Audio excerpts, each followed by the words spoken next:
The Right Chamber resumed plenary today, Tuesday, 21st March, after the gubernatorial and state assembly elections. Before the senators gathered around 11 a.m., Senate Chief Whip Orji Kalu, representing Abia North Senatorial District under the ruling All Progressive Party, while fielding questions from correspondents, stated that it is his turn to be the Senate President. Will I be comfortable for a Muslim Senate President? The answer is no, because I speak the truth. Like I told you people, that I will stand for Muslim ticket. That's the only thing that will win APC. I will not be comfortable for Muslim Senate President because this is a secular state. In a secular state, we need to accommodate interests, nations upon nations, and spread to be able to maintain the secularity of our country. So I believe that, to me, like I told you people the truth here before, that I believe in Muslim ticket. I will not believe in another Senate President being a Muslim. It will not augur well for the country. The question is whether will I run? Yes, I'm ready to run for Senate President. If the party zone it to my zone, let me be honest with you. If we practice true democracy, I should not be in contest with anybody in this position. Yes. Because apart from the Senate President himself, Deputy Senate President Mogege, the Senate Leader Gobe, I'm the highest ranking member of the Senate. You saw what happened in the House of Representatives in the United States. We copied our democracy from them. There's no other senator will even come up because in a proper democratic position, you take by ranking. And I'm the highest ranking, not by years I've stayed there, by position I occupy today. You saw what happened in the House of Rep. Both the House leader and the minority leader were running pari passu, and that is what the democracy says. You don't fly from nowhere to come on the floor of the Senate. I'm sure even the senators will not agree, but it's an established norm by the Senate. It might not be written, but it's a norm of both the Senate and the House of Representatives. So it's virtually impossible that this thing will be zoned to and a new member or somebody that will not be able to. This is a very established place. It needs somebody with experience. It needs somebody with the skill. It needs somebody who will be able to relate. Just call me Team Nigeria. I'm not an Igbo man, but I'm a Nigeria Igbo man. I'm a true Nigerian.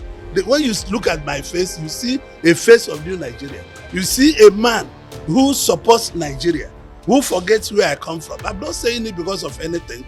Otherwise, I couldn't have supported Muslim ticket. I was the first to break the gist. I was the first to tell them, my opinion, what I'm saying is not opinions of a party. It's my private opinion. If I'm left in my private opinion, the party should zone the Senate President to my village, to me. My name, first name will be Team Nigeria. The last name will be Team Nigeria. And the middle name will be Team Nigeria. And remember, I'm the only governor who have never changed my phone since I became governor 22 years ago, 24 years ago. It's the same MTN I have, it's what I'm having. I never changed it, and I'll be willing to still maintain that telephone number and to answer to all my calls. And I'm not going to switch on my phones because I'm made Senate President. No. But I'm hoping that Nigerian people will pray for me to be Senate President because it is my turn. The Senate, after swearing in months from now, will proceed to hold an election for the seat of the Senate President. If zoned, the two projected contenders include the Chief Whip and Senator Godswill Akpabio, representing Ikorekwane Northwest District under APC 2. However, there are other potentials to take note of. Meanwhile, the Senate President Ahmad Lawan during plenary gave a remark commending the 9th Assembly, stating that they have done fantastically well. All of us back from our recess to fully participate in the gubernatorial and state assembly campaigns and elections. The elections have come and gone, even though some states are yet to be concluded, but the majority of states have their governors-elect and state assembly members-elect announced. For us in the Senate, we are very, very proud that we have contributed immensely in bringing INEC to a situation and position where it deploys technology and more technology to enhance the electoral environment in our country. This 9th National Assembly has also provided, together with our sister chamber, the required funds for the elections to be conducted.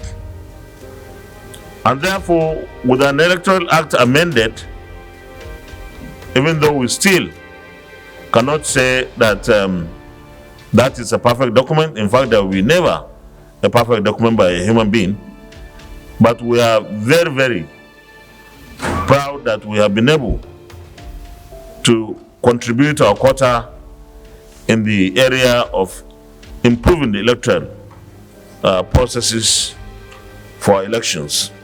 But I want to commend the 9th National Assembly for working assiduously for Nigerians. We said at the beginning, this will be a Senate or a National Assembly that will work for Nigerians. We have lived up to that expectation. And in fact, at the risk of sounding immodest, I will say this National Assembly has done fantastically well. He also noted that President Muhammadu Buhari assented to 6 constitution amendment bills out of 35 and constituted a committee to look into why the remaining 19 were declined. President Muhammadu Buhari assented to 16 bills out of the 35 that the National Assembly worked on for the constitutional amendment, and of course our state assemblies also work on them. Mr. President did not assent to 19, and that makes the balance of 35. We will constitute, I think we already have our Constitution Review Committee to engage the executive arm of government. I don't know whether it will be the Office of the Attorney General or the executive, maybe constitute a small committee. Let's go through the items, those bills that have not been assented to. What are the issues? Are those issues that we can deal with immediately? Because we are putting a lot of resources, a lot of time to produce those bills. And I believe that maybe there are a few explanations that could be made, and then they will be okay. And we will do that almost immediately because time is of essence. We shouldn't think that the time is too tight. I think even if it is one day that we have left, we should do our best. Where the issues are too much to handle, I think the next assembly, the 10th National Assembly, should be able to attend to such issues. The chamber subsequently proceeded to the orders of the day.